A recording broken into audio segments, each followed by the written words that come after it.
ফ্যাক্টরের নাম HCF and LCF।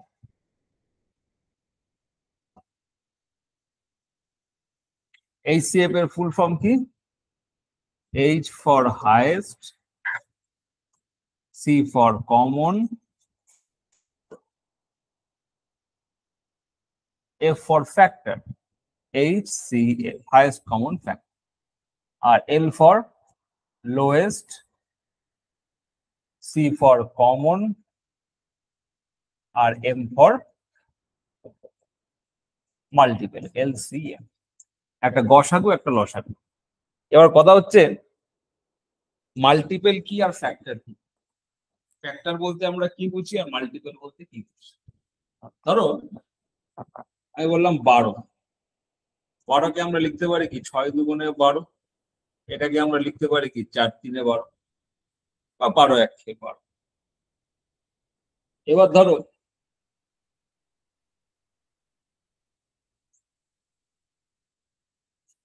বত্রিশ, 32কে আমরা কি লিখতে পারি 16 দুগুণে 32, আমরা কি লিখতে পারি 4 8 32, আর কি লিখতে পারি আমরা 16 দুগুণে 32 4 8 32, আর কি লিখতে পারি 32 1 32। আর কিছু হয়? আর কিছু হয় না। এবার দেখো এই যে বড় নাম্বারটা ভেঙে আমরা যে ছোট ছোট নাম্বার গুলো পাচ্ছি এইগুলোকে বলে ফ্যাক্টর। এদেরকে আমরা কি বলবো? Factor. So this are factors of. আর এখানে এই যে নাম্বার গুলো আমরা পাচ্ছি দিস আর ফ্যাক্টরস অফ 30। এবারে এদের মধ্যে কমন ফ্যাক্টরটা আমাদের বার করতে হবে।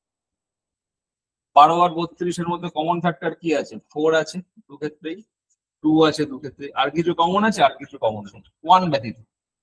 তাহলে এই 4 আর 2টা কি common factor? 4 and 2 are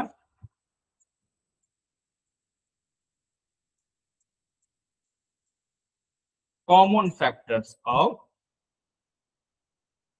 12 and 13। এবার 4 আর 2 এর মধ্যে বড় কে? 4।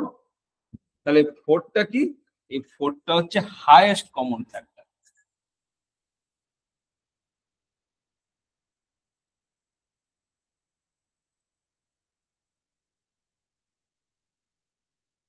ফোরটা কি? 4টা হচ্ছে হাইয়েস্ট কমন ফ্যাক্টর। ঠিক আছে, 4টা হচ্ছে হাইয়েস্ট কমন ফ্যাক্টর HCF। ঠিক আছে, 4টা হচ্ছে হাইয়েস্ট কমন ফ্যাক্টর HCF। তাহলে ফ্যাক্টর বুঝতে পারলে? তো তোমাকে যদি বলে 12 আর 32-এর মধ্যে HCF করো, কত হবে? একেবারে 4, হাইয়েস্ট কমন ফ্যাক্টর। এবার মাল্টিপলটা কি জিনিস? মাল্টিপলটা হচ্ছে এই যে 12টা, এই 12টাকে আমরা কি বলবো? এদের সবার মাল্টিপল। এই 12টাকে আমরা কি বলবো? 12 is common multiple of 6 2 3 4 1, এদের common multiple.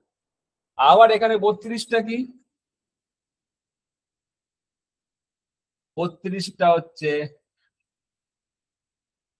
Common multiple of 16 2 4 8 1।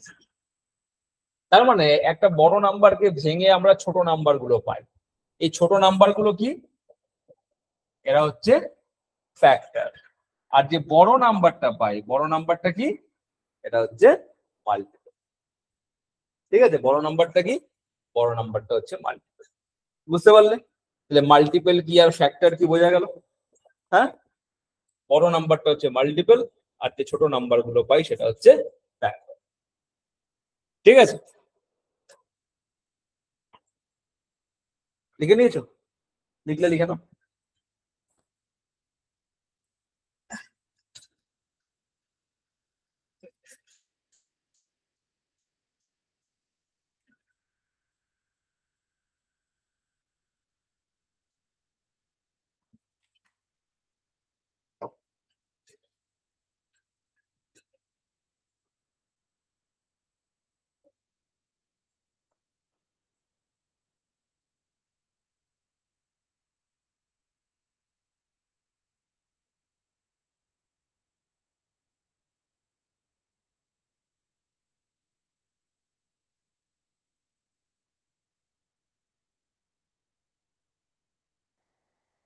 ঠিক আছে। আচ্ছা এবার দেখো, ধরো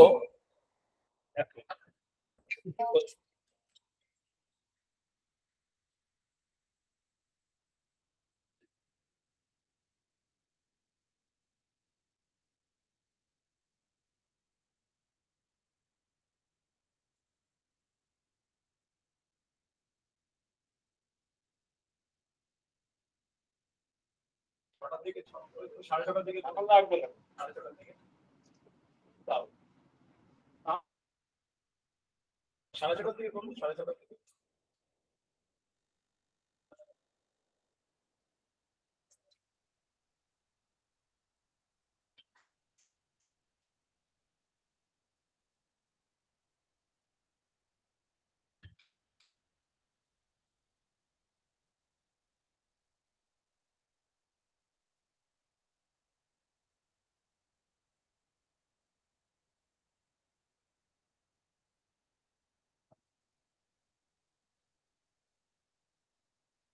স্যার শোনা যাচ্ছে না।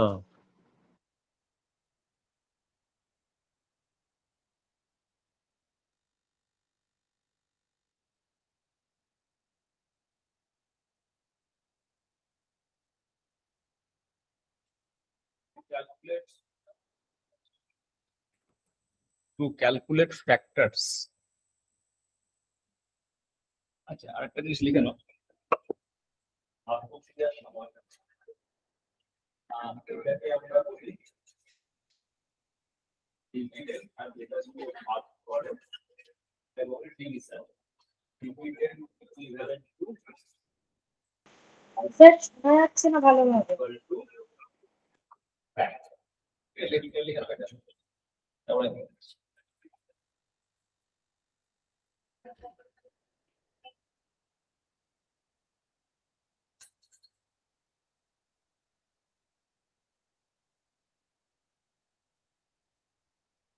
স্যার শোনা যাচ্ছে না।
Okay, thank you. Thank you.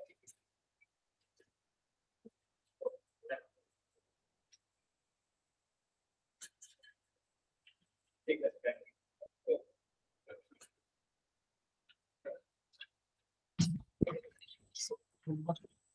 দেখো ব্যাপারটা বুঝিয়ে দিই তোমাদের।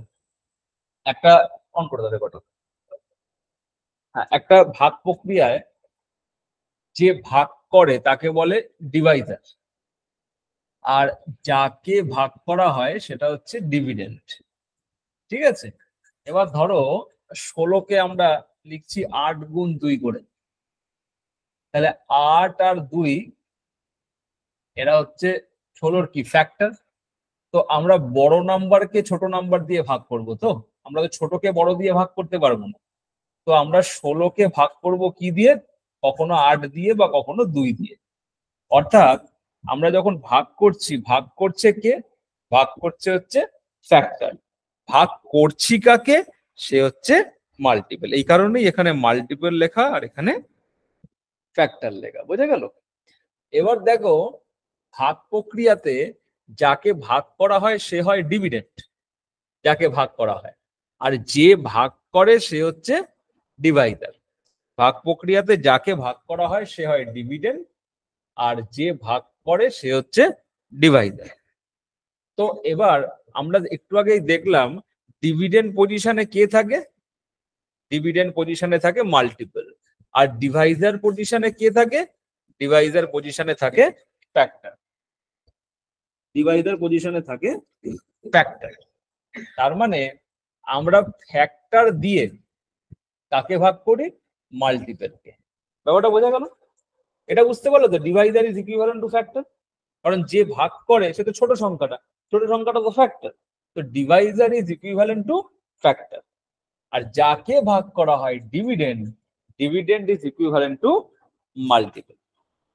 Dividend is equivalent to multiple. ঠিক আছে? তো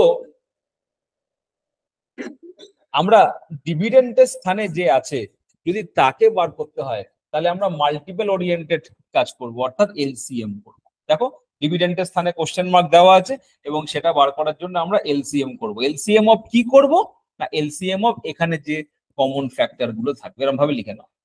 আর যদি যে ভাগ করছে ডিভাইজার তাকে বার করতে হয় তাহলে আমরা এইচসিএফ করব। এইচসিএফ অফ কি করব? এই যে নাম্বার গুলোকে ভাগ করা হচ্ছে এদের এইচসিএফ করব, এরকম ভাবে লিখে নাও। এই হচ্ছে আমাদের এইচসিএফ এলসিএম এর বেসিক ফান্ডা। আগে আমাদের বুঝতে হবে আমরা কোথায় এইচসিএফ করব আর আমরা কোথায় এলসিএম করব। আগে আমাদের বুঝতে হবে আমরা কোথায় এইচসিএফ করব এবং কোথায় এলসিএম করব। তো এইচসিএফটা কি সংক্রান্ত? না, ফ্যাক্টর সংক্রান্ত, হাইয়েস্ট কমন ফ্যাক্টর।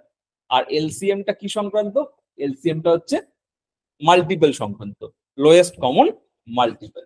তো মাল্টিপল সংক্রান্ত যদি আমরা বার করি, মাল্টিপল সংক্রান্ত তো লোয়েস্ট কমন মাল্টিপল, তো সেক্ষেত্রে আমরা এই মাল্টিপলটা কি হয়? Equivalent to dividend. তো ডিভিডেন্ড অর্থাৎ কি? ভাজ্য, মানে যাকে ভাগ করছে। যদি সেই ভাজ্য তুমি বার করতে চাও তখন তোমাকে মাল্টিপল বার করতে হবে, অর্থাৎ আমরা এলসিএম করব। কাদের এলসিএম করব? এই যে কমন সংখ্যাগুলোর আমরা ভাজ্য বার করতে চাই। আর যাকে ভাগ, আর যে ভাগ করছে অর্থাৎ ভাজক, ইংলিশে কি বলে? ডিভাইজার। যদি ডিভাইজার বার করতে হয় তখন আমরা কি করব? ডিভাইজার ইকুইভ্যালেন্ট টু কি? ফ্যাক্টর হয়। তখন আমরা এইচসিএফ করব। কাদের?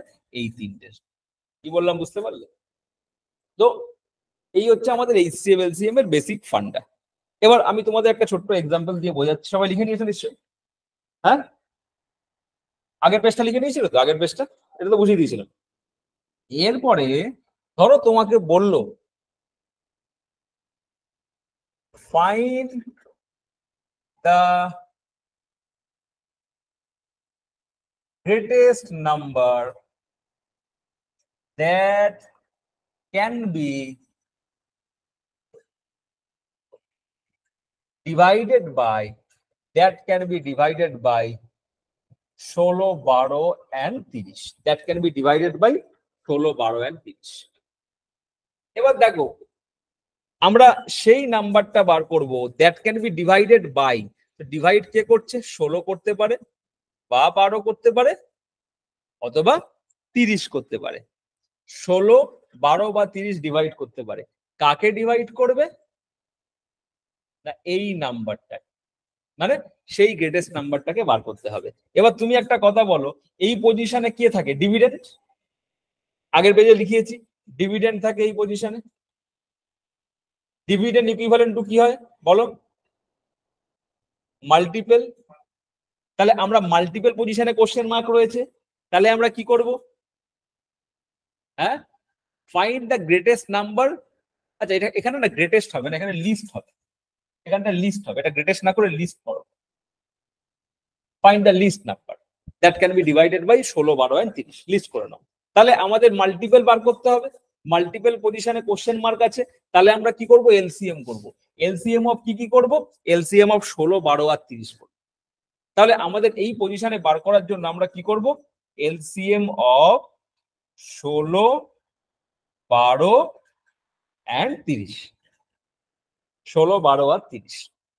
তাহলে 16, 12 আর 30-এর 16, 12 আর 30-এর এলসিএমটা কি হবে? দেখো, এটা মুখে মুখে এলসিএম তোমরা লসাগুতে এমনি করতে পারো, বাট মুখে মুখে করার নিয়ম কি? 16, 12 আর 13-র যে নিয়ারেস্ট মাল্টিপল, এদের মধ্যে সব থেকে বড় কি আছে? 30। 30-এর কোন মাল্টিপল 16 আর 12 দিয়ে কাটবে? 30 দুগুণে 60, 60টা তোমার 12 দিয়ে যাবে, কিন্তু 16 দিয়ে যাবে না। 3 30-এ 90, এটা হবে না। 4 30-এ 120, এটা কি দিয়ে যাবে? 12 দিয়ে যাবে, কিন্তু 16 দিয়ে যাবে না। 5 30-এ 150, হবে না। 6 30, 180, 180 যাবে, কিন্তু 16 দিয়ে যাবে না। তো এরকম ভাবে আমাদের যদি আমরা কাছাকাছি পেয়ে যাই, তাহলে আমরা মুখে মুখে করব।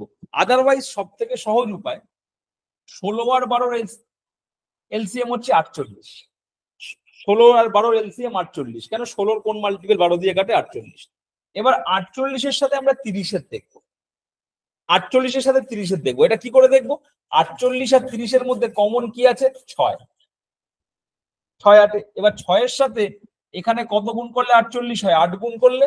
আর এখানে কত গুণ করলে 30 হয়? 5 গুণ করলে। Yes or no? তাহলে 5 আর 8-এর এলসিএম কত? 40। এবারে 40-এর সাথে আমরা 6টা গুণ করে দেবো। গুণ করলে কত হচ্ছে? 240। এবার 240 সংখ্যাটা তুমি দেখো, 30 দিয়েও কাটবে, 12 দিয়েও কাটবে, 16 দিয়েও কাটবে। মানে সহজে কিভাবে আমরা এইচসিএফটা বার করবো, এলসিএমটা বার করব। প্রথমে এই দুটোর করলাম 48, আর এখানে রয়েছে 30। ঠিক আছে? তো 48 আর 30-এর কমন মাল্টিপল দেখো, 48 এবং 30-এর কমন মাল্টিপল। তো 48 মানে 6 8 48, আর 30 মানে 5 6 30। তো 6টা তো কমন, এখানে 6-এর সাথে 8 গুণ করবো, এখানে 6-এর সাথে 5 গুণ করবো। ঠিক আছে? তাহলে 5 আর 8-এর এলসিএম কত? 40। আর 40 আর 6 গুণ করলে কত? 240। অর্থাৎ এলসিএমটা কত হচ্ছে? এলসিএমটা হচ্ছে 240। কি বললাম বুঝতে পারলে? তার মানে এবার তুমি বলবে, স্যার তাহলে এখানে আপনি 240 তো লিখলেন, 240 ইজ ইওর অ্যান্সার। তাহলে লিস্ট কথাটা বলার তাৎপর্য, এদের সব থেকে ছোট কমন মাল্টিপল হচ্ছে 240। 480-ও তো হতে পারে, 720-ও তো হতে পারে, 240 × 3, এরাও কিন্তু এদের দ্বারা বিভাজ্য। কিন্তু সব থেকে ছোট, সব থেকে নিয়ারেস্ট, সব থেকে লোয়েস্ট, সেটা কত? সেটা হচ্ছে 240। তাহলে আমার এই কোশ্চেনের অ্যান্সার কি? 240। এটাই হচ্ছে তাৎপর্য।